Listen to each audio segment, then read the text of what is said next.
आता एक नजर टॉप 25 घडामोडींवर। स्वच्छ सुंदर बसस्थानक अभियानात बारामती बसस्थानक राज्यात प्रथम, 1 कोटींचं पारितोषिक। उपमुख्यमंत्री सुनेत्रा पवारांनी अधिकारी आणि कर्मचाऱ्यांचं केलं अभिनंदन। 1 जूनपासून राज्यात पावसाळी मासेमारी बंद, 31 जुलैपर्यंत सागरी क्षेत्रात यांत्रिक मासेमारीला बंदी राहणार। नियमभंग करणाऱ्यांवर नौका जप्तीसह कठोर कारवाईचा मत्स्योद्योग मंत्री नितेश राणेंचा इशारा। छत्रपती संभाजीनगरात केंद्रीय तपास यंत्रणांचं मोठं सर्च ऑपरेशन, बोगस आधार कार्ड आणि हत्यार प्रकरणावरून कारवाई केल्याची माहिती। पाकिस्तानशी संबंधाच्या संशयावरून वाळूज परिसरात चौकशी सुरू।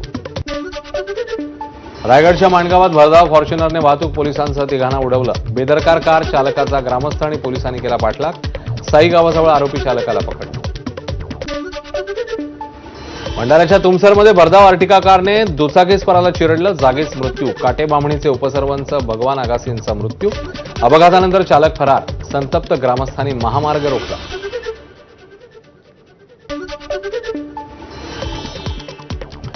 या होत्या वेगवान घडामोडी। या बुलेटिनमध्ये इकडेच थांबतोय, छोटासा ब्रेक। ब्रेकनंतर महत्त्वाचे अपडेट्स विजय सोबत पाहत राहा बीपी माझा।